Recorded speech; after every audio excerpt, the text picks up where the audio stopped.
হঠাৎ বাতাসটা ভারী হয়ে এলো। দরজার ছিটকিনি নিজে থেকেই খুলে গেল, আর সামনে দাঁড়ালো এক ভয়ঙ্কর নারী। অন্ধকারে তার চোখ দুটি জ্বলছে, শরীর নেই, শুধু এক ধোঁয়ার আকৃতির মতো। এক হাড়জির চেহারা আমাদের সামনে এসে দাঁড়ায়।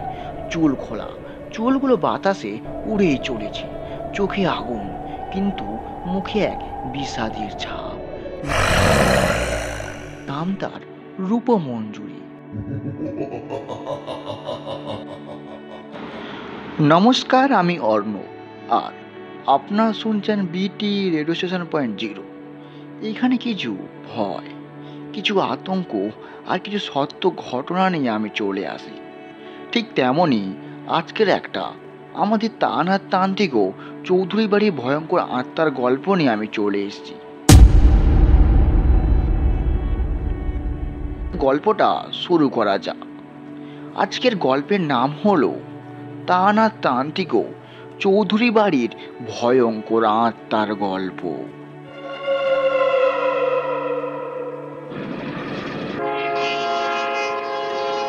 শিয়ালদা স্টেশনে তখন রাত 8:30। হালকা শীত পড়েছে কলকাতায়। ট্রেন ছেড়েছে, ভিখারি হাঁটছে, আর কেউ কেউ সিগারেটে ধোঁয়া ছেড়ে যাচ্ছে। শহরে স্বাভাবিক ব্যস্ততা। আমি বিমল, আমার পুরনো বন্ধুর সঙ্গে দেখা করতে এসেছি। আমার পুরনো বন্ধুর নাম হলো তান্ত্রিক। পাটুলির পুরনো বাড়িতে তান্ত্রিক থাকেন, সেখানেই আজ আমাকে ডেকেছেন। সঙ্গে ছিল তার ভরসার সঙ্গী বিশু পণ্ডিত।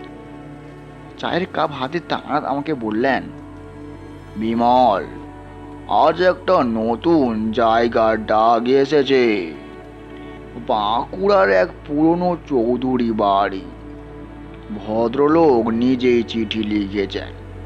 বাড়িতে অতৃপ্ত আত্মার আনাগোনা চলছে।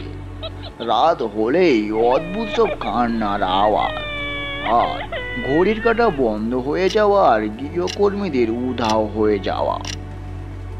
ব্যাপারটা শুনে আমি হাসলাম। আরো এক ভূতের বাড়ি, তাই তো? এই কথা। তখন তানাত গম্ভীর হয়ে বললেন, এবারেরটা আলাদা বিমল, এটা আগের মতো নয়। এই বাড়িতে কেবল ভূত নয়, কিছু লুকোনো সত্য, নিষিদ্ধ তন্ত্রমন্ত্র আর রক্তাক্ত ইতিহাস রয়েছে। রাতের ট্রেনে রওনা দিতে হবে, কি চলবি তো? আমি হ্যাঁ বললাম। আর এখন থেকে শুরু হলো আমাদের সবচেয়ে ভয়ঙ্কর অভিযান। বাঁকুড়ার এক ছোট্ট স্টেশনে আমরা নামলাম। অন্ধকার এবং কুয়াশার নীরবতা যেন শহরের সমস্ত কিছু শুষে নিয়েছে। গাড়ি করে প্রায় ঘন্টাখানেকের পর পৌঁছালাম আমরা চৌধুরী বাড়িতে। তার মুখে সামনে এক বিশাল অসুস্থ গাছ, তার চারপাশে মৃতপ্রায় শ্মশান। বাড়ির কর্তা হরিহর চৌধুরী আমাদের স্বাগত জানালেন। নমস্কার নমস্কার মশাই, কেবল আপনারাই পারেন এ বিপদ থেকে আমাদের রক্ষা করতে। আমার ছেলের বয়স মাত্র 6। ওখানে ওই ঘরটার মধ্যে প্রতিদিন অজ্ঞান হয়ে পড়ে থাকে। ডাক্তার, ওঝা, ব্রাহ্মণ কাউকেই ছাড়েনি, কিন্তু সেই পুরনো রানীমহলের ঘরটা দেখে রাত হলে শোনা যায় কিছু আত্মার গোঙানি শব্দ। আমাদের তান্ত্রিক বাড়ি ভেতরে ঢুকে পড়লেন এক অন্যরকম মনোযোগী। রানীমহলের দরজার সামনে দাঁড়াতেই শীতল একটা হাওয়া সরিয়ে বয়ে গেল, যেন কেউ আমাদের দিকে চেয়ে আছে অন্ধকারের মধ্যে থেকে। তখন তান্ত্রিক বিশুর দিকে তাকিয়ে বললেন, এই রানীমহলের এককালে রানী ছিলেন, যার নাম ছিল রূপমঞ্জুরি। তিনি ছিলেন এক তান্ত্রিকের শিষ্যা। ব্রিটিশদের সঙ্গে বিশ্বাসঘাতকতা করায় তাকে বন্দি করে ঘরেই জীবন্ত পুঁতে ফেলা হয়।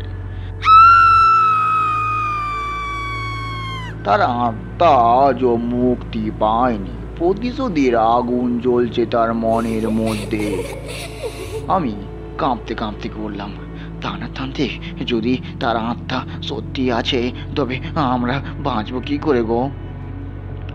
তখন তান্ত্রিক উত্তর দিলেন, ওর মুক্তির পথ তৈরি করতে হবে, ভয় দেখালে নয়, সম্মান দেখিয়ে, মন্ত্র দিয়ে। কিন্তু অনেক বিপদ আছে।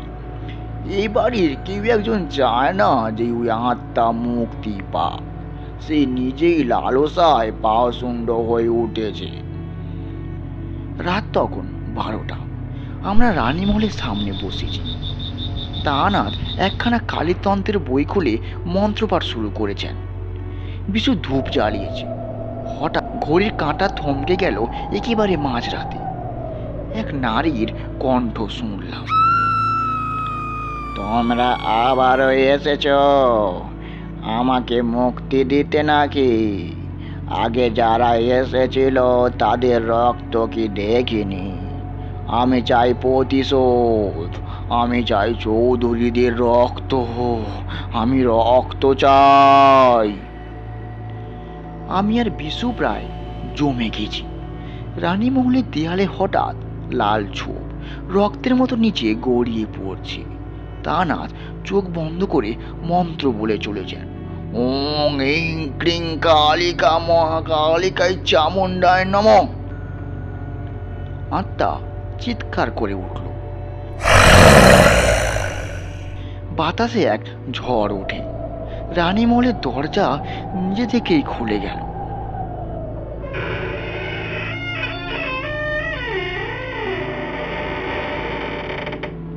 তখন আমাদের তান্ত্রিক জানালেন, এই পরিবারের এক পূর্বপুরুষ রূপমঞ্জুরিকে ত্যাগ করেছিল। শুধু তাই নয়, তার শ্রদ্ধা সন্তাকে গর্ভে বেঁধে রেখেছিল এই কালী বিগ্রহের নিচে, যাতে কেউ তাকে মুক্ত করতে না পারে। আমরা রানীমহলের নিচে নেমে গেলাম। সিঁড়ির নিচে গোপন ঘর। সেখানে একটা ছোট্ট কালী মূর্তির নিচে পাওয়া গেল এক জোড়া হাড় আর রক্তাক্ত কাপড়ের গাঁটরি। তান্ত্রিক হাত দিয়ে স্পর্শ করতে একটা হাওয়ার মতো ঘূর্ণিঝড় উঠে আসে। এক হাত চিরচিরে চেহারা আমাদের সামনে দাঁড়ায়, চুল খোলা, চোখে আগুন জ্বলছে, কিন্তু মুখে বিষাদের ছাপ। তানাতের চোখে জল এলো। রূপমঞ্জুরি, তুমি মুক্তি চাও, তুমি মুক্তি চাও। আত্মা একটিবার মাথা নাড়ে। তানাত তখনই একটা তান্ত্রিক কুণ্ডে আগুন জ্বালিয়ে বললেন, আজ এই আগুনে রক্ত নয়, বরং আত্মার শান্তি হবে। যারা তোমায় বন্দি করেছে তাদের শক্তি এবার শেষ করতে হবে। একদম শেষ মুহূর্তে হরিহর চৌধুরীর ছোট ভাই ভবতোষ আমাদের আক্রমণ করতে আসে। এই চেয়েছিল রূপমঞ্জুরির শক্তিকে ব্যবহার করে অমরত্ব লাভ করতে, কিন্তু আগুনে পড়তেই তার শরীর ধ্বংস হয়ে যায়।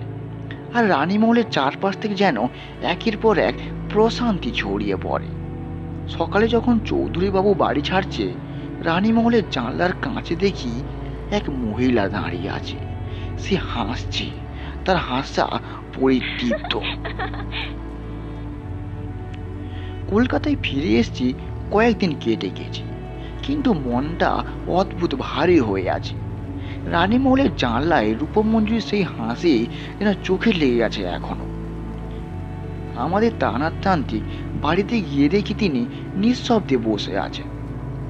চা নেই, ধোঁয়াও নেই, বিশুর মৃদু হাসির রসিকতাও নেই। আমি অবাক হয়ে জিজ্ঞেস করলাম, তারাদা, সব শেষ হয়ে গেল তো? তাই তো, তাহলে তো চিন্তা করছো কেন? তিনি মাথা নাড়িয়ে বললেন, শেষ না বিমল, এটা তো শুরু। সেই শক্তি রূপমঞ্জুরিকে পিশাচিতে রূপান্তরিত করেছিল। সে এখনো তো বেঁচে আছে, শুধু অন্য নাম এবং অন্য শরীরে। গত রাতে আমার স্বপ্নে এক নারী এসেছিল। তার চোখ ছিল লাল আগুনের মতো। সে বলল, রানী মহল হেরে গেছে, কিন্তু কামিনী জেগে উঠেছে।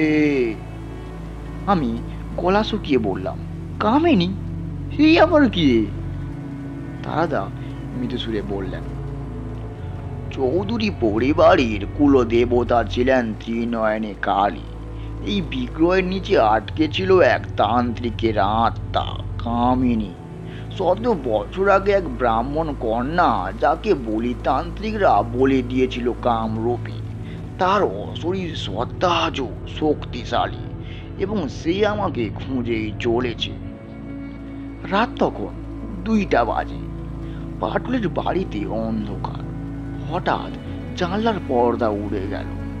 কাঁচে এক হাত, নারীর হাত, যেন কাঁচের উপর ঘষা খাচ্ছে। তখন তান্ত্রিক উঠে দাঁড়ালেন, মেঝেতে পা রাখলেন, একখানা শঙ্খ চারিদিকে ছড়িয়ে দিলেন, ৫ রঙের রক্ত চন্দন।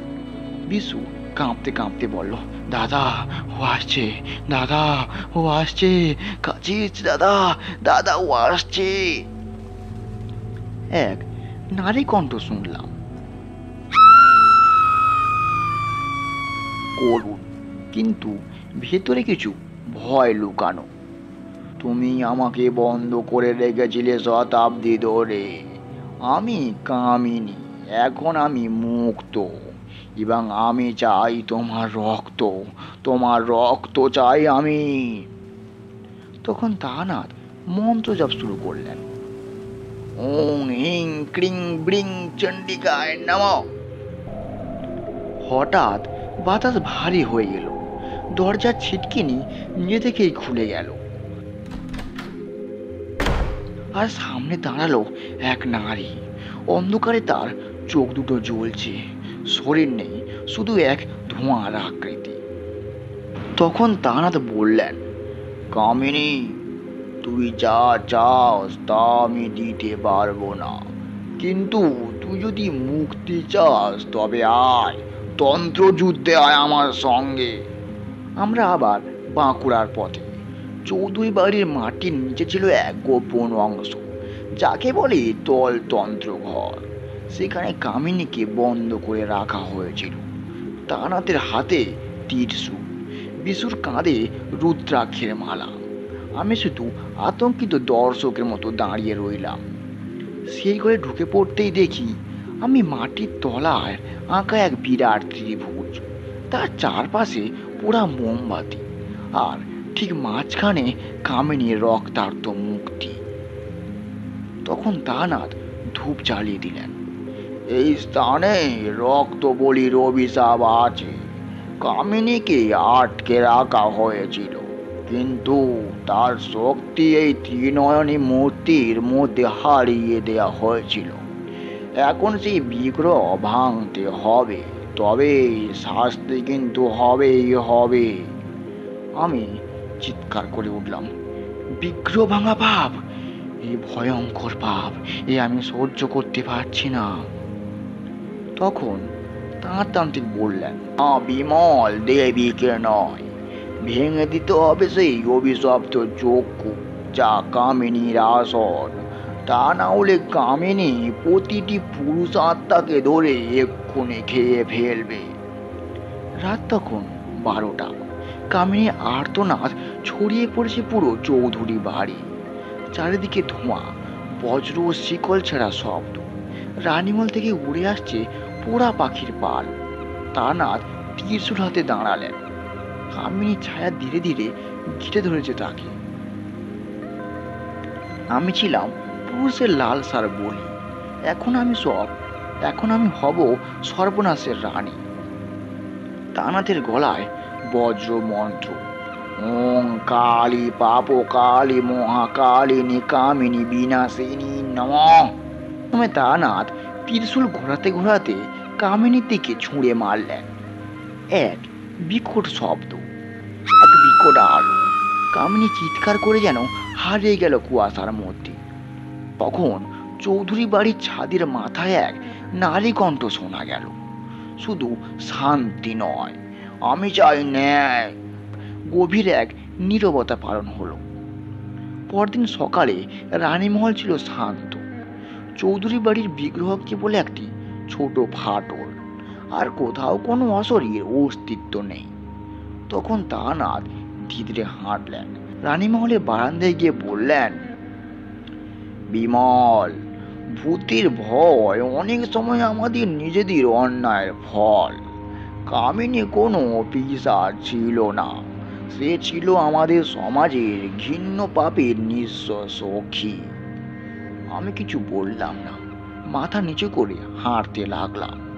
রাস্তায় যখন ফিরছি তখন তারাদা হঠাৎ থেমে বললেন, তবে হ্যাঁ বিমল, সব এখনো শেষ হয়নি। ও যে বলেছিল আমি ছিলাম বলি, তার মানে ওর মতো আরো আত্মা আছে, যাদেরও বলি দেওয়া হয়েছিল ওই তন্ত্রের নামে। এই ভূভারতে এখনো তারা ঘুমিয়ে আছে, এবং তারাও একদিন জেগে উঠবে, এবং আমাদেরও আবার এইখানে আসতে হবে। এই কথা বলতে বলতে এক আত্মার ভয়ানক শব্দ উঠল। গল্পটি আপনাদের কেমন লাগলো সেটা নিশ্চয়ই কমেন্ট করে জানাবেন, এবং গল্পটি ভালো লাগলে একটা লাইক এবং শেয়ার করতে ভুলবেন না।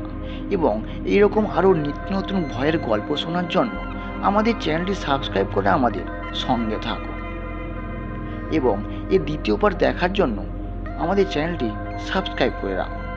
ধন্যবাদ। দ্বিতীয় পার্ট আসছে খুব শীঘ্রই।